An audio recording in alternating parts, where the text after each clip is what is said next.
Atong nadungog ang ebanghelyo karon gikan sa ebanghelyo ni San Juan o kining mga pulunga gisulti ni Jesus sa iyang mga tinun-an ni adtong siya nakigpangaon kanila ni adtong katapusang panghapon. Part of his Last Supper discourse ang atong nadungog nga ebanghelyo. Tunay duha ka mga butang nga atong hinumduman.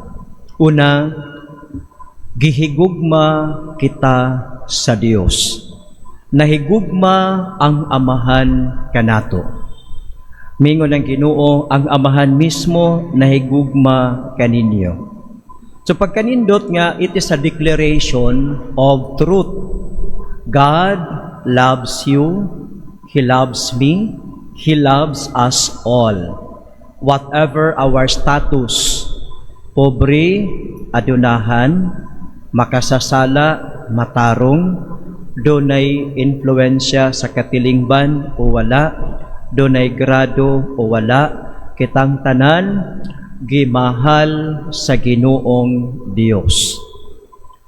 That is a declaration of truth that cannot be hidden, a declaration that cannot be covered up, a declaration that cannot be diminished when we commit a sin, a declaration that God loves us, that God values us, that God keeps us in His heart, whatever may happen along the way.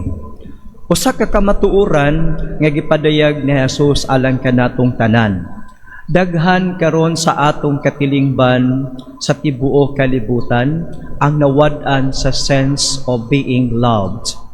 Nawala kanato ang sense of being loved by God, of the sense of belonging to a God who keeps loving us, who never stops loving us, even if we fall million times into sin. This is a declaration of Jesus, the truth that God our Father keeps loving us. And this love must be shared and must be known to others, especially those in most need. Who are these people in most need? The sick people, sometimes they will say, iniwanan ako ng Diyos. But the truth is, God stays with you. Sometimes, ang atong mga kabatanunan, dili nila ma-feel ang belonging to their family. Sometimes, dili nila ma-feel ang love nga ilang gipangita diha sa atong pamilya. Mao nga usahay, ma-lost track sila, and then they commit something that is evil. They commit suicide. But with the realization unta nga even if sometimes we cannot find the love and belonging that we are looking at our families, that we are looking from our friends, let us always believe and remember that God, our Father, loves us despite of our imperfections. God loves us always, and God will always keep us in His heart. Kung hindi natin maramdaman na minahal tayo sa ating pamilya, kung hindi natin maramdaman na minahal tayo ng ating mga kaibigan, huwag kalimutan, minahal tayo ng Diyos kahit sino ka man. Banyak, mahal kita, basta't mahal kita. Na, mahal ka ng Diyos without any requirements. Nga, ang pagigugma sa Ginoo dili tungod kay ikaw buutan ka karon, dili tungod kay ikaw adunahan ka, dili tungod kay ikaw professional ka, dili tungod kay ikaw naay trabaho, dili tungod kay ikaw maayong tao. Gimahal ka sa Dios bisan sa wala ka pa makaangkon ni ining tanan. From the first letter of St. John, sa ingon dito, it is God who loves us first. Gimahal ta sa Dios pag-una, and our loving God is our response to that realization that God, our Father, loves us all. He loves us bisan kita makasasala. He loves us bisan kita pobre. He loves us bisan kita adunay mga katungdanan, bisan kita adunay mga imperfections sa atong mga buluhaton sa kalibutan.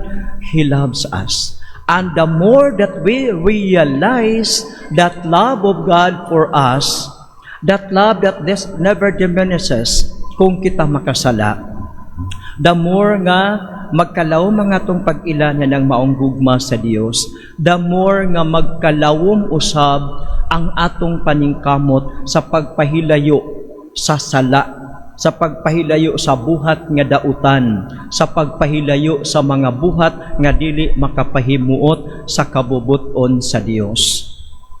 Ang kalibutan karon unsa may nahitabo? Gera dito sa Middle East, kagubot sa atong Senado, daghang krimen nahitabo dinhi sa atong katilingban, naguba ang kinaiyahan, gibagyo kita sa makadaghan, gilinog kita sa makadaghan, gibaha kita sa makadaghan.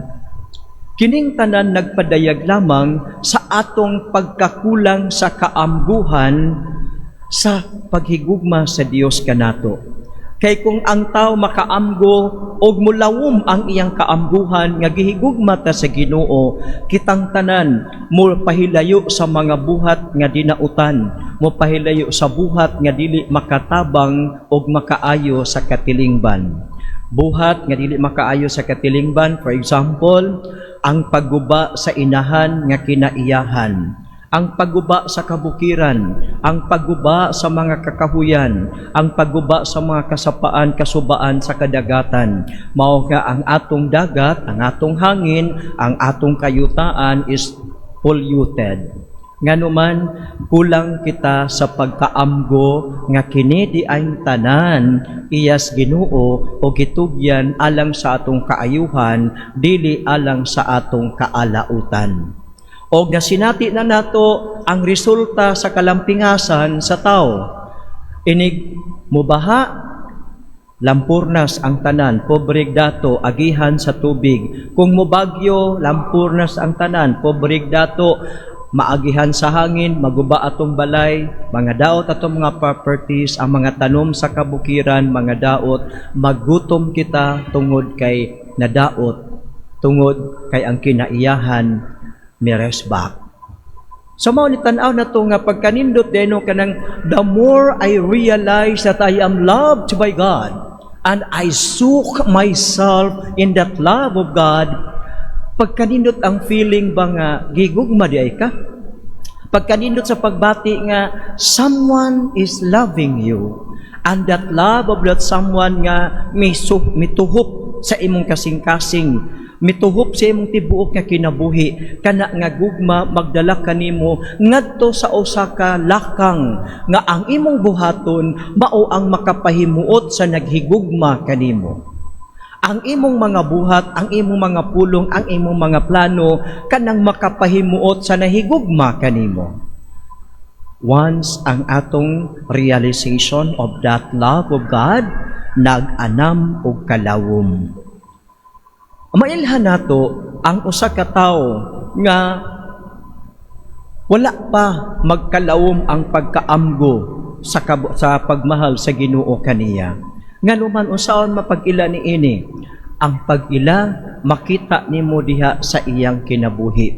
The decisions he makes, the choices he chooses, and the acts nga iyang gibuhat. Kay ang tao nga wala pay kaamguhan sa paghigugma sa Dios, walay hunong sa pagbuhat og sala, personal or communal sins. Mao na nga sa ato kanabitawng kuan na daghan mangumpisal gyud kay mga Katoliko, nahibaw man gyud nga ang confession forgives us of our sins. Onya in that confession we are cleansed by the mercy of God.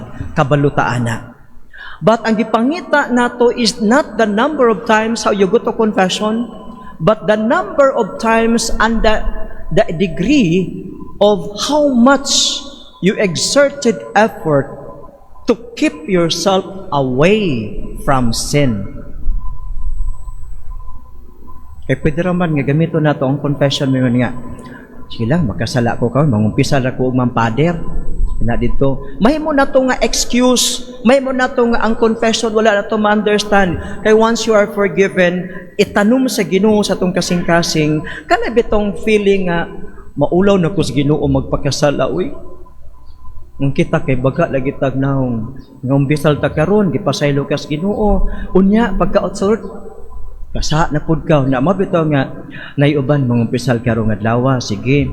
Pagka sunod adlaw ni balik nga unsa may imong sa nga Father karon sa imong last confession the other day Father una mao ra gyapon nga sala wala ba ka naning kamot nga makapahilayo sa sala kaya after being forgiven in that sacrament of confession the effort is in us that we consciously distanced ourselves from sin, from the near occasion of sin. Kung ang imong temptation is lusts, kung ang imong temptation is ka na mga pornographic materials, after you go to confession, distance yourself. Kung pwede, ilabay ng imong cellphone, ilabay ng imong laptop, nga duman. Kaya kung makakita kasi mong cellphone, makita kasi mong laptop, you are tempted to open. Una, without resistance, mo open ta dito, and then we commit another sin. And you go back to confession, confessing the same sin. Nindot kaayo nga, kanay pitong buwan, maningkamot pod ang tao. Kay the more that we become conscious of God's love for us, the more that we make ourselves pleasing to God. So, katibitong saon nag mga babaon kayo, katibitong saon na nga kirit kayo mulitok og mga kanang pamalikas. Makonscious gani ka sa love of God. Mamalikas man gyapon siguro ka, pero nag-anam og ka kunhod ba, nag-anam og kagamay. Dili kay nag-anam hinog kadaghan.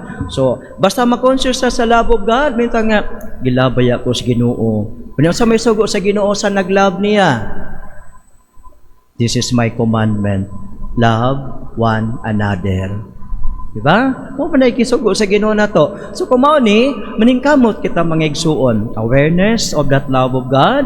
Unya, ikaduha, acceptance of that love of God. O na ikatulo, appropriate action, appropriate living. Kay kiguhugmatas Ginoo. So, ang gigugmas Ginoo, maningkamot, distansya sa sala, maningkamot, pag-avoid sa near occasion of sins, o na pag-abot, kung nagi mga times nga, dili ta makalikay sa temptation, moabot ko ang temptation nato, appropriate action, sukol sa temptation, dili musakay sa tentasyon. Muna nga ang tao nga conscious sa love of God kaniya, maningkamot nga dili mo apil sa mga buhat nga dautan. Dili mo apil sa mga huna-huna nga dautan. Kinirabang mga Pilipino kay hilig kaayo og mga sa may hilig nato mag-istorya ta, ang uban hilig kayo og mga GREAN jokes. Kaya ba mo sa ng GREAN jokes? Green pa sa alkitran, green pa sa kanang dahos kahoy, no? Wala, namin nag, ay sabat, ato-ato ra ni. Mana ra ba? Bisag ato-ato ra, kita rin nakibaw, si Lord, nakibaw ba yan na? Diba? God is omniscient. He knows everything.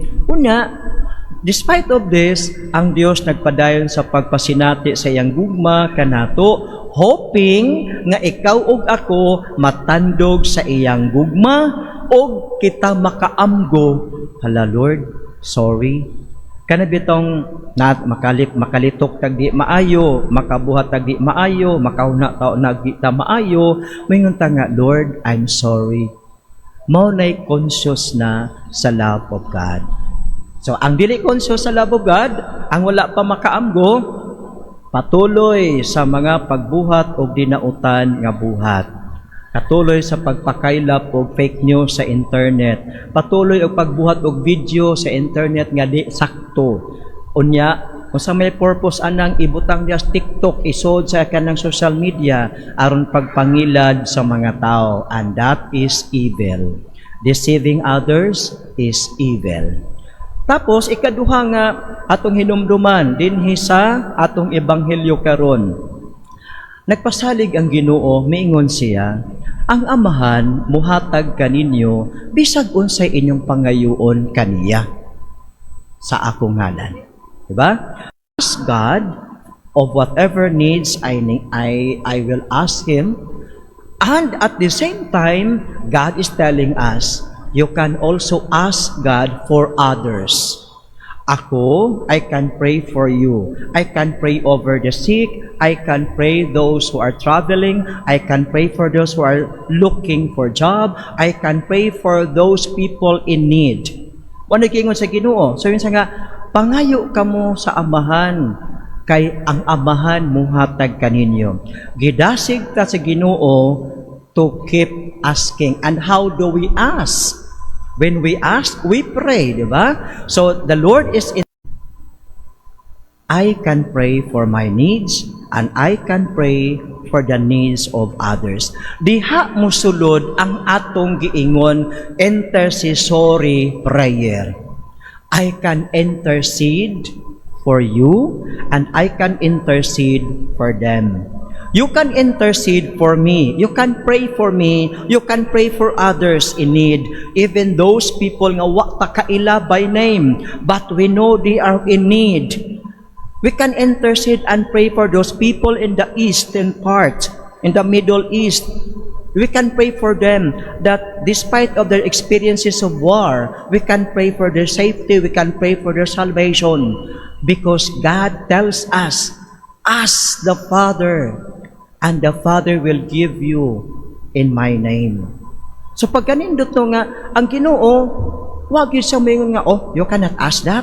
Oh, ang Ginoo may nga, oy, diha ra kataman pagpangayo. Mingon sa, ask anything, and the Father will give it to you. Now, kung kita nga mga buhi pa, nining kalibutana, makahimo sa pagpangayo sa Amahan, alang sa tong kaugalingong panginahanglan, o alang sa panginahanglan sa uban, unsa pa kaha ang atong inahan, ang mahal nga Birhen Maria, Birhen sa regla.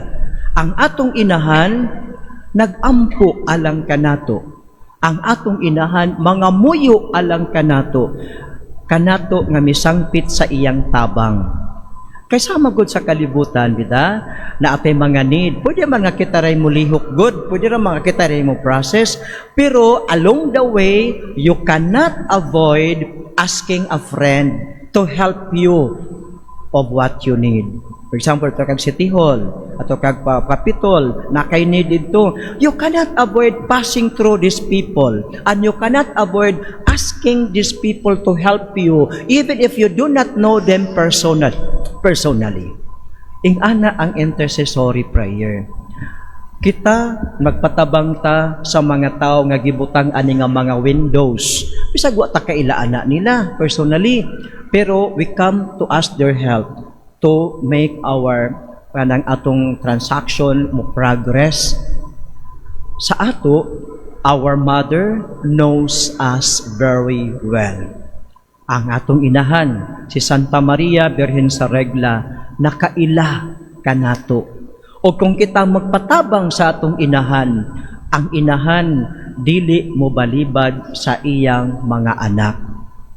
Kamugani inyong mga anak, mga yugtabang sa inyo, mga ginikanan, mga inahan, bisag kontra gusto usahay, muhatag man. Ang atong inahan, ang iyang kalipay, mao ang pagtabang kanato. Mao ang pagpaninguha aron kita makaangkon sa mga grasya nga atong gipangayo. Tugutan ba na? Ingon sa atong ebanghelyo, pangayo kamo sa Amahan bisan unsa sa akong ngalan og ihatag kini kaninyo. Si Santa Maria, first, gihigugma sa Dios. Gipili sa Dios. Kadtong gihigugma sa Dios, makapangayo sa Amahan. og ang amahan nga nahigugma dili mohikaw sa grasya nga gipangayo og ihatag kini sa amahan kanato nga nangayo in His time. In His time. Sa iya nga panahon, in God's time. Usa nga atong role is to ask. Ang atong inahan, nga atong gisangpit pagpangayo, tabangi may inahan sa among pangandoy, sa among panginahanglan, ang inahan usab dili mo undang sa pag-atubang, sa pagluhod, sa atubangan sa amahan, sa pagpangayo alang nato.